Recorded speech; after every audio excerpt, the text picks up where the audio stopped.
할렐루야. 오늘은 맥주 감사절입니다. 여러분들은 무엇 때문에 하나님께 감사를 드리고 있습니까? 하나님께서 건강을 주시고 또 물질을 주시고 우리의 삶에 필요한 모든 것들을 다 채워주셔서 감사를 드리고 있습니까? 물론 우리는 우리의 삶의 모든 것을 채워주시는 그리스도로 인하여 하나님께 감사를 드려야 합니다.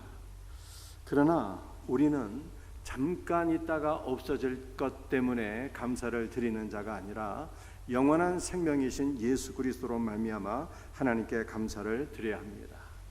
저는 최근에 건강에 문제가 좀 생겼어요. 원래 건강한 체질은 아니었지만 만 61년 동안 아파서 병원에 입원한 적도 없고 수술을 한 적도 없고 어디 한 군데 부러져 본 적도 없는데 하나님의 은혜 가운데 살았습니다. 그러나 올해 교회 안팎의 사역과 스트레스가 늘고 또 건강에 대한 자부심이 역효과가 나서 당뇨 진단을 받게 되었습니다.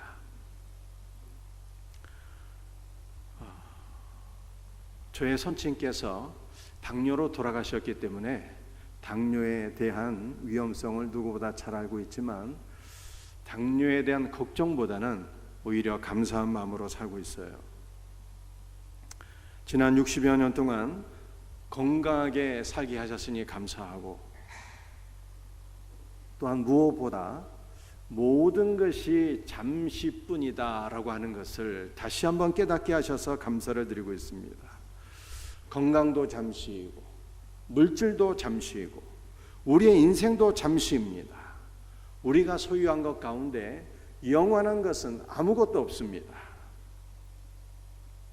그러므로 잠시 있다가 없어질 것 때문에 감사를 드린다면 우리의 감사는 곧 원망으로 바뀌게 될 것입니다. 모든 것이 잠시이지만 우리 주 예수 그리스도는 영원하신 분이에요. 영원하신 하나님께서 유한한 인간에게 찾아오셔서 우리가 영원하신 하나님과 더불어 연합되어 영원한 생명을 얻었고 영원한 존재가 되었습니다. 그러므로 우리는 영원한 하나님이신 주 예수 그리스도로 인하여 감사를 드려야 되는 것입니다. 사람을 사랑하는 것도 그 조건을 붙이면 저급한 사랑이 됩니다. 청년들이 결혼을 하는데 무슨 자가 붙은 직업을 구한다든지 혹은 열쇠를 3개 갖고 올 사람들을 구한다든지 이러한 것은 저급한 사랑이고 결혼이 아니라 비즈니스인 것입니다. 사람을 사랑하는 것도 조건을 붙이면 안 되는데 우리가 예수 그리스도를 믿고 사랑하는 것에 어찌 조건을 붙일 수가 있겠습니까? 건강하고 승진하고 연봉이 높아지고 자녀들이 잘 되고 이렇게 내 소원을 다 이루어 주신다면 내가 예수님을 믿고 사랑하고 섬기겠습니다 라고 생각하는 것은 너무 조급한 신앙이지요. 우리 하나님께서 우리를 그리스도 예수와 함께 십자가에 못 박아 우리 옛사람이 다 죽게 되었습니다. 그리고 우리는 그리스도 안에서 아무 조건 없이 그리스도를 사랑하는 사람으로 거듭나게 된 거예요.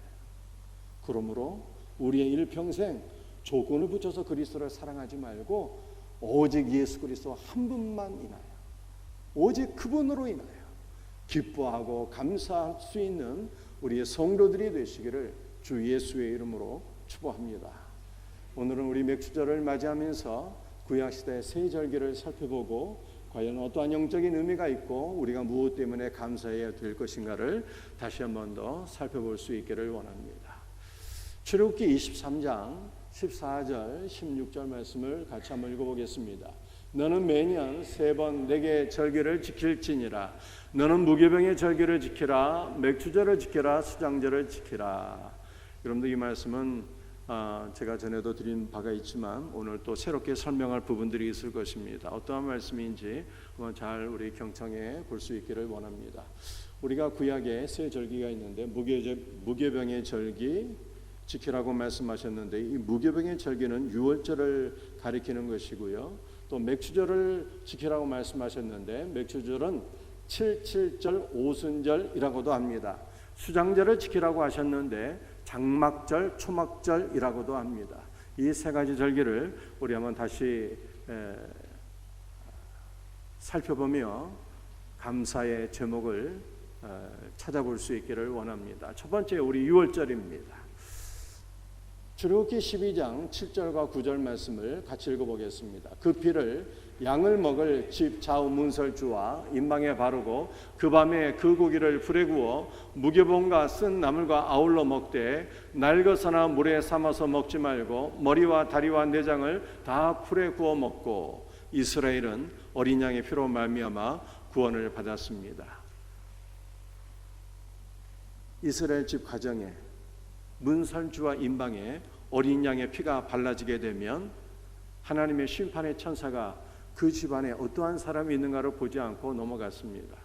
반면에 애굽의 장자는 어떻게 되었을까요? 어린 양의 피가 발라지지 않았기 때문에 애굽의 장자는 그가 누구이든지 간에 왕의 아들이든지 감옥 안에 있는 죄수든지 누구를 가리지 아니하고 다 심판에 의하여 죽음을 받게 되었습니다. 여러분들 이것은 얼마나 놀라운 은혜입니까? 하나님께서 우리를 보실 때 우리를 보시지 않는다는 것입니다. 우리 안에 그리스도의 피를 보시고 우리를 구원하신다고 말씀하고 있으니 이 어찌 놀라운 은혜가 아닐 수가 있겠습니까? 하나님께서 만약 우리를 바라보신다면 우리의 선함, 무엇을 우리가 하나님 앞에 선하다고 우리의 공로를 내세울 수가 있겠습니까? 우리의 악함과 죄성을 바라보지 아니하시고 하나님께서 우리 안에 흐르고 있는 그리스도의 피를 보시고 우리를 구원하신다고 말씀하고 있으니 우리는 이것으로 하나님께 기뻐하고 감사해야 되는 것입니다. 여러분들 유월절은 어린 양의 고기를 먹는 절기입니다. 여러분들 어린 양의 고기를 먹으라고 말씀하고 있는데 날것으로 먹지 말라고 말씀하셨습니다. 어린 양의 고기를 날것으로 먹지 말라는 말씀은 성경을 문자 그대로 이해해서는 안 된다고 하는 뜻입니다.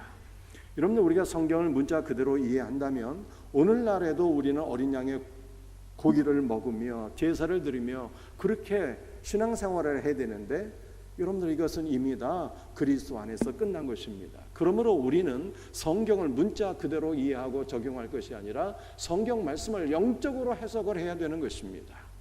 어린 양의 고기를 먹는데 삶아서 먹지 말라고 말씀하셨습니다. 이것은 우리가 성경을 읽고 이해할 때 인간의 이성으로 판단해서는 안 된다고 하는 뜻입니다. 여러분들 우리가 인간의 이성으로 성경을 판단할 때 어떻게 성경이 믿어질 수가 있겠습니까? 하나님께서 무에서 유를 창조하시고 전능하신 말씀으로 천지 만물을 7일 동안 창조하셨다는 말씀은 인간의 이성으로서는 우리가 이해하고 받아들일 수 없는 것입니다. 주 예수 그리스도의 성육신, 십자가의 죽으심, 부활과 승천과 재림과 이 모든 것은 인간의 이성으로는 이해하고 받아들일 수가 없는 말씀인 것입니다. 그러므로 성경은 성경 말씀을 날것으로 먹지 말고 삶아서 먹지 말라 이렇게 말씀하셨어요. 문자로 이해하지 말고 인간의 이성으로 판단하지 말라는 뜻입니다. 그리고 어린 양의 고기를 먹을 때 불에 구워서 먹어라 이렇게 말씀하셨어요. 이것은 성경 말씀을 성령의 조명으로 읽고 깨닫고 믿어야 된다라고 하는 뜻입니다. 사랑하는 성도들이요, 제가 여러분에게 묻습니다. 여러분들 성경 읽고 계신가요? 성경을 읽지 않는다는 것은 성경을 모른다고 하는 뜻이니, 성경을 모른다고 하는 것은 그리스도 예수를 모른다고 하는 뜻이니, 그리스도 예수를 모르고 그리스도 예수를 믿지 못하고 어찌 구원을 받을 수가 있겠습니까? 여러분 가운데 성경을 읽는 분들도 있겠습니다. 그런데 성경을 읽으실 때 단지 인간의 이성으로 성경을 읽고 판단한다면 여러분들 그 사람은 구원을 받을 수가 없어요. 성경을 읽을 때 성령의 조명으로 성경을 읽으셔야 되는 것입니다. 성령의 조명으로 성경이 읽어져야 되는 것입니다. 내 이성으로 성경을 읽는 것이 아니라 성령의 조명으로 성경이 읽어져야 되는 것입니다. 깨달아져야 되는 것이고 믿어져야 되는 것이고 성경 말씀이 나에게 생명의 양식으로 섭취가 되어져야 그 사람이 온전한 믿음의 사람으로 세워지게 될 것을 믿으시기를 바랍니다. 어린 양의 고기를 불에 구워서 먹으라고 말씀하셨는데 머리와 다리와 내장의 모든 것을 먹으라고 말씀하셨어요. 이것은 우리가 성령의 조명 가운데 성경의 모든 말씀, 주 예수 그리스도의 모든 것을 다 먹어야 된다고 하는 말씀인 것입니다. 어린 양의 머리를 먹는데 이것은 예수 그리스도의 신성을 취하라고 하는 말씀이고, 어린 양의 발은 그리스도의 인성을 취하라는 말씀이고, 어린 양의 내장은 그리스도 안에 감춰진 모든 풍성한 은혜와 생명을 우리가 다 성령의 조명 가운데 섭취하라, 생명의 양식으로 취하라 라고 하는 뜻입니다. 이 복된 은혜가 우리에게 있기를 주 예수의 이름으로 축복합니다. 여러분들 얼마나 기쁘고 감사한 일입니까? 예수의 피로 구원을 받았고 주 예수님의 모든 것이 우리에게 생명의 양식으로 주어졌으니 우리는 예수님 때문에 기뻐하고 감사해야 되는 것입니다. 여러분들 유월절은 무엇을 먹는 절기였을까요? 15절 말씀을 한번 읽어보겠습니다. 너는 무교절의 절기를 지켜라. 내가 내게 명령한 대로 아비벌의 정한 때에 2일 동안 무교병을 먹을지니 이는 그달에 내가 애굽에서 나왔음이라. 빈손으로 내 앞에 나오지 말지니라. 유월절은 무교절이라고도 합니다. 여러분들 유월절은 이스라엘 종교력으로 1월 14일이고요. 무교절은 그 다음 날인 1월 15일인 것입니다. 그래서 1월 15일 유월절 다음 날부터 7일 동안 무교병을 먹는 것이 바로 무교절이에요. 여러분들 무교병이라고 하는 것이 무엇입니까? 무교병은 누룩이 들어가 있지 않은 떡을 무교병이라고 합니다. 여러분들 누룩은 다른 말로 표현하게 되면 빵을 부풀게 하는 효모군, 이스트를 가리키는 것입니다. 오늘날 우리는 이스트를 온라인 쇼핑몰을 통해서 쉽게 구입할 수가 있습니다. 그러나 옛날에는 쇼핑몰도 없고 마트도 없어요. 어디 가서 이스트를 구입할 수 있겠습니까? 직접 이스트를 만들게 되는 것입니다. 누룩을 어떻게 만들 수가 있었을까요?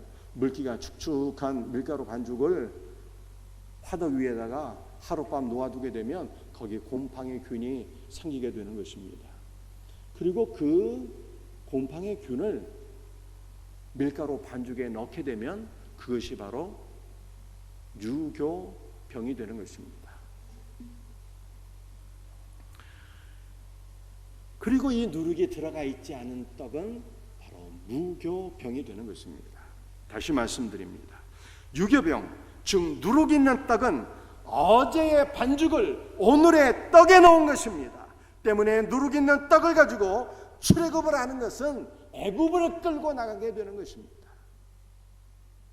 따라서 성경은 유교병이 아닌 누룩이 없는 무교병을 먹으라고 말씀한 것입니다. 무교병은 어제 애굽에서 만든 누룩이 없는 떡이기에 무교병을 먹는 것은 애굽과의 단절, 세상과의 단절을 의미하는 것입니다. 신자는 세상과 단절된 자예요. 여러분들 세상과 단절된다라고 하는 것이 어떠한 뜻이겠습니까? 아무도 없는 깊은 산속에 가서 나 홀로 살아라 라고 하는 뜻이 아니고, 우리는 이 세상 가운데 살고 있지만 세상을 사랑하지 아니하고 그리스도를 사랑하며 그리스도를 위하여 사는 것이 세상과 단절된 삶이요, 이것이 무교병을 먹는 것입니다. 참 성도의 간증이 무엇일까요? 참 성도의 간증은 어제만 해도 세상이 너무 좋았는데 오늘 예수를 믿고 보니 어제까지 좋아하고 사랑했던 세상이 이제는 싫습니다. 이제는 예수님이 좋습니다. 이것이 참 간증인 것입니다. 믿지 않는 청년들 클럽에 가서 원나잇하고 세상을 즐기며 사는데 복음을 듣고 예수를 믿어 구원받으니 이제는 원나잇이 관심이 없고 예수님을 더 알기 원합니다. 이것이 참 성도의 간증인 것을 믿으시길 바랍니다. 무교병은 어제 만든 누룩이 없는 거예요. 그러므로 무교병을 먹는다고 하는 것은 어제의 은혜로 사는 것이 아니라 오늘 주신 주의 은혜로 산다라고 하는 것을 의미하는 것입니다. 어떤 분들은 과거 자기의 신앙을 자랑하시는 분이 있어요. 내가 옛날에 이렇게 많은 은혜를 받았고 이렇게 주를 위해서 봉사했다라고 하는 것을 자랑하시는 분들이 있어요. 이게 다 누룩인 거예요. 신자는 어제 받은 은혜로 사는 자가 아닙니다. 오늘 주신 은혜로 사는 거예요. 이번 주 주신 말씀으로 승리하는 거예요. 오늘 나에게 주신 그 은혜를 힘입어서 살아가는 자, 이것이 바로 신자인 것을 믿으시길 바랍니다. 그러므로 우리는 유월절을 생각할 때 얼마나 감사합니까? 어린 양의 피로 구원받고 어린 양의 모든 것을 먹고 세상과 단절된 자가 되었고 오늘 주신 은혜로 살아간다. 이것이 바로 유월절의 영적 메시지예요.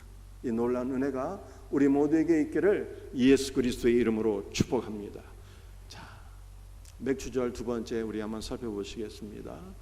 신명기 33장 2절 말씀을 우리 한번 같이 읽어보겠습니다. 시작. 여호와께서 시내산에 오시고 1만 성도 가운데 강림하셨고 그의 오른손에는 그들을 위해 번쩍이는 불이 있도다. 오순절에 하나님께서 시내산에 강림하셨습니다. 그런데 하나님께서 시내산에 강림하실 때 그의 오른손에 번쩍이는 불이 있었는데 이것은 말씀의 불을 가리키는 것입니다. 따라서 우리 하나님께서는 오순절에 말씀을 주시기 위해서 시내산에 강림하셨어요. 그래서 3절 말씀을 보면 뭐라고 말씀하고 있습니까? 같이 읽어봅시다. 모든 성도가 그의 수중에 있으며 주의 발 아래에 앉아서 주의 말씀을 받는도다. 말씀을 주시기 위해서 시내산에 강림하셨기 때문에 이스라엘 모든 백성들이 주의 발치에 앉아서 주의 말씀을 받았다 이렇게 말씀하고 있어요. 그런데 말씀을 받았다라고 하는 이 말씀이 말씀을 받아 가지고 간다는 뜻입니다. 어디로 가는 것입니까? 가나안으로 가는 것이잖아요. 가나안은 하나님의 나라를 가리키는 것입니다. 이것은 무엇이 있어야 우리가 천국에 들어갈 수 있는가, 이것을 우리에게 교훈하는 것입니다. 천국은 건강이 있어야 들어가는 나라가 아니고 돈이 있어야 들어가는 나라도 아니고 여러분이 성공할 때 들어갈 수 있는 나라가 아니고 말씀이 있을 때 들어간다는 뜻입니다. 말씀이 무엇입니까? 말씀이 바로 예수님이에요.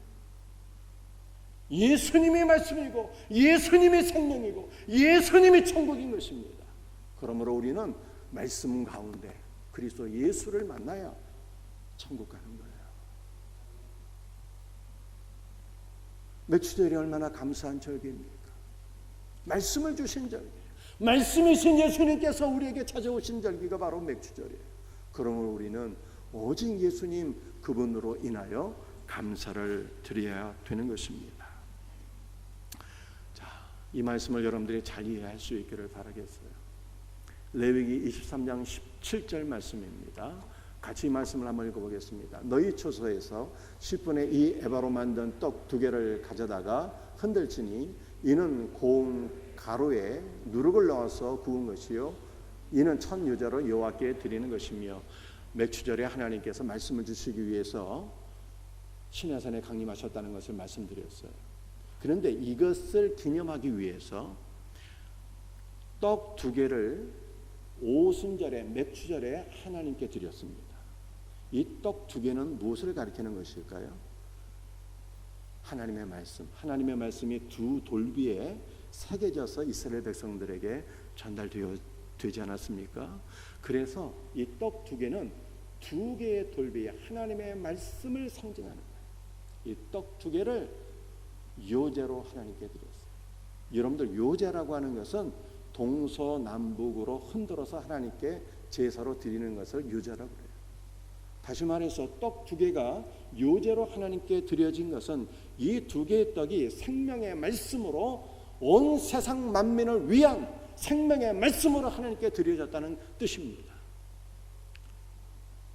이 떡 2개가 가리키는 것이 무엇이겠습니까? 하나님의 말씀 주 예수 그리스도를 가리키는 거예요. 주 예수 그리스도만이 세상 만민을 위한 생명의 떡으로 하나님께 드려진 것입니다. 그런데 이 2개의 떡은 또한 두 증인, 즉 교회를 가리키는 것입니다. 교회가 세상 만민을 위한 생명의 떡으로 하나님께 바쳐졌다는 뜻입니다. 구약시대 요셉으로 인해서 천하 만민이 구원을 받은 것처럼 우리는 교회를 통하여 세상 만민이 구원을 받게 될 것을 믿어야 되는 것입니다.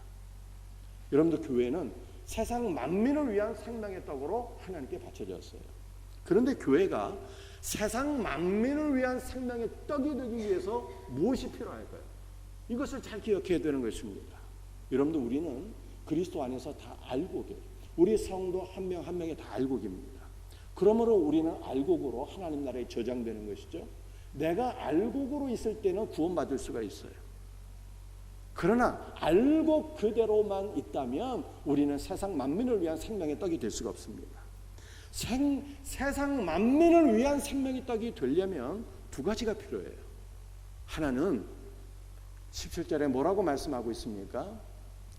떡 2개를 가져다가 흔들지니 이는 고운 가루에 누룩을 넣어서 구운 것이요 라고 말씀하고 있습니다. 우리가 세상 만민을 위한 생명의 떡이 되려면 고운 가루로 갈아져야 돼요. 알곡이 고운 가루로 갈아질 때 세상 만민을 위한 생명의 떡이 되는 거예요. 여러분들, 고운 가루로 갈아진다는 것이 무슨 뜻이겠습니까? 우리가 그리스도의 고난과 죽음에 동참한다는 것입니다. 바울이 갈라디아 2장 20절에서 말씀한 것처럼 우리는 믿음으로 말미암아 그리스도와 함께 십자가에 못 박혔어요. 우리 옛사람은 다 종결되었고 우리는 고운 가루로 갈아지게 된 것입니다. 우리가 예수 믿기 전에는 다 거친 성품으로 살았어요. 그러나 우리가 그리스도 예수와 함께 십자가에 못 박혀서 우리의 거친 성품도 고운 가루로 다 갈아져서요, 우리는 그리스도 안에서 온유한 자가 되었고 부드러운 성품, 그리스도의 겸손한 성품을 소유하게 된 것을 믿으시기를 바랍니다. 믿으셔야 돼요. 아멘입니까? 여러분들, 예수 믿기 전에는요, 우리가 다 자기를 주장하면서 자기 고집대로 그렇게 살았어요. 그리고 이것이 바로 죄가 아니겠습니까? 하나님의 뜻을 알지 못하고 내 뜻을 주장하고 내 뜻대로 살아간 것이 바로 죄인 거예요. 그런데 우리가 그리스도와 함께 다 십자가에 못 박혀서 내 고집대로 사는 삶이 다 고운 가루로 돼버렸어요. 그래서 우리는 이제 더 이상 내 뜻을 주장하지 아니하며 아버지의 뜻을 알기를 원하고 주 예수 그리스도의 순종의 본성대로 우리가 살게 된 것을 믿으시기를 바랍니다. 이것이 고운 가루가 되는 거예요. 그런데 우리가 세상 만민을 위한 생명의 떡이 되려면 고운 가루만 되어서는 안 돼요. 하나가 더 있어야 되는데 고운 가루는 하나로 뭉쳐져야 연합이 되어야지 떡이 되는 것입니다. 여러분들, 그리스도 안에서 우리는 모두가 한 몸이 되었고 하나로 연합된 것을 믿으시기를 바랍니다. 교회 안에서 A 집사와 B 집사가 서로 친합니다. 서로 친한데 그리스도 때문에 친한 것이 아니에요. 코드가 맞아서 친한 거예요. 가만히 보니까 성격도 비슷하고 취미생활도 비슷하고 고향도 비슷하고 여러 가지 통하는 것이 많아서 이렇게 친하게 되었어요. 이것은 그리스도 안에서의 연합과는 다른 것입니다. 오히려 공동체의 하나됨을 해칠 수 있는 암적 요소가 될 수가 있어요. 우리는 코드가 맞아서 친하는 자가 아니라 그리스도 안에서 그리스도 때문에 그리스도의 사랑으로 말미암아 하나로 연합되어야 세상 만민을 위한 생명의 떡이 되는 것입니다. 그런데 한번 생각해 보십시다. 우리 모두가 그리스도 안에서 한 떡이 되어야 되는데 그리스도 안에서잖아요. 그리스도의 사랑 때문이잖아요. 그리스도의 사랑 때문에 사랑한다면 사랑하지 못할 사람이 있겠습니까? 사랑하지 못할 사람이 없는 거예요. 그러므로 우리는 코드로 말미암아 친한 자가 아니라 그리스도 안에서 그리스도의 사랑 때문에 친한 자가 되어야 되는 것입니다. 그리스도로 말미암아 우리 생명샘 교회 공동체는 모든 성도가 하나로 연합되어서 한 떡이 되고 세상 만민을 위한 생명의 떡으로 하나님께 바쳐지고 생명의 떡으로 세상 만민에게 공급되어지는 놀라운 은혜가 있기를 예수님의 이름으로 축복합니다.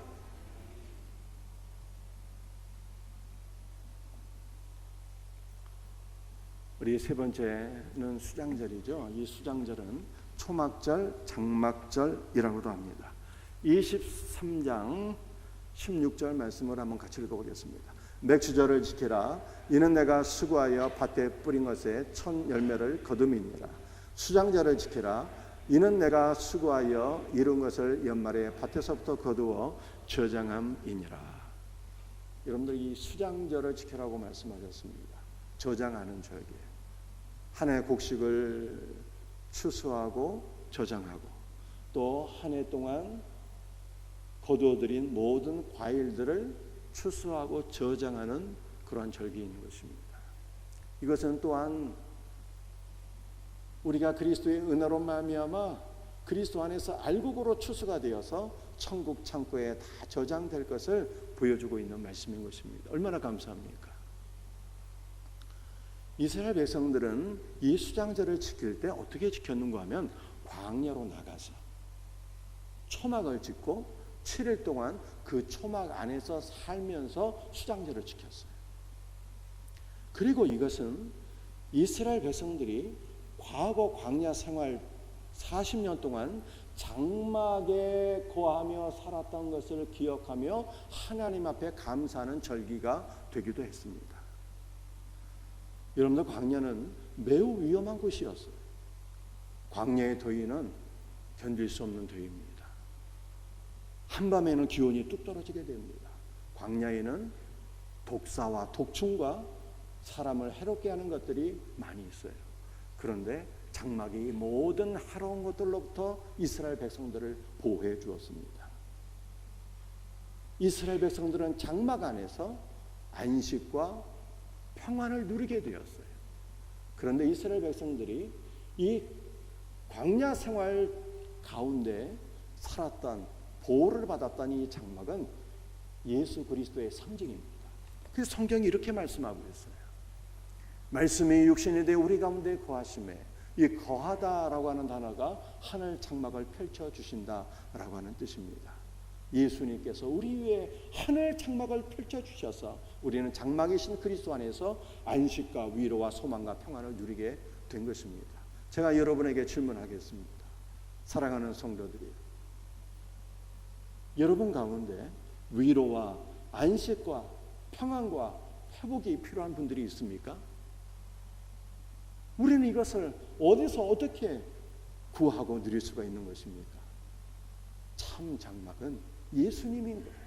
그래서 우리가 예수님 안에 거하게 될 때 하늘의 위로와 안식과 평안과 회복을 누리게 될 것을 믿으시고 오직 예수님 안에 거할 수 있는 우리 복된 성도들이 다 될 수 있기를 예수님의 이름으로 축복합니다. 무엇보다 우리에게는요 하늘 장막이 있습니다. 하늘 장막은 거룩한 성 새 예루살렘이에요. 우리는 새 예루살렘에서 우리의 신랑 되신 예수 그리스도와 온전한 연합을 이루어서 영원한 생명과 완전한 안식과 완전한 평안을 누리게 되는 것입니다. 이 복된 소망을 가지고 살아갈 수 있는 우리 성도들이 다 되시기를 주 예수의 이름으로 축복합니다. 말씀을 마치겠어요. 여러분들 6월절 생각해 보십시다. 어린 양의 피로 구원을 받았습니다. 어린 양의 모든 것을 생명의 양식으로 먹게 되었습니다. 무교병을 먹게 되었습니다. 세상과 단절된 자가 되었고 오늘의 은혜로 살게 된 것입니다. 여러분들 맥추절, 오순절을 한번 생각해 보십시다. 말씀이신 그리스도께서 우리에게 찾아오셔서 생명의 말씀을 주셨습니다. 그리고 우리를 그리스도 예수 안에서 생명의 떡이 되게 하셨어요. 우리가 세상 만민을 위한 생명의 떡이 그리스도 안에서 된 것입니다. 어떻게 된 것입니까? 우리가 곱게 가려지게 될 때, 그리스도 안에서 우리 모두가 하나로 연합이 될 때 하나님께서는 교회를 통해서 생명의 말씀을 세상 만민에게 공급해 주시고 교회를 통해서 온 세계를 구원하시는 거예요. 저와 여러분이 이와 같이 쓰임을 받게 되었으니 얼마나 감사한 일입니까? 장막절, 하나님의 장막에 거하게 될 때, 하나님의 장막 주 예수 그리스도 안에 거하게 될 때 여러분들 우리는 진정한 안식과 평안을 지금 이 땅에서부터 영원토록 누리게 되는 거예요. 이 놀라운 은혜로 말미암아 늘 기뻐하고 감사할 수 있는 우리 성도들이 되기를 예수님의 이름으로 축복합니다. 찬송하세요.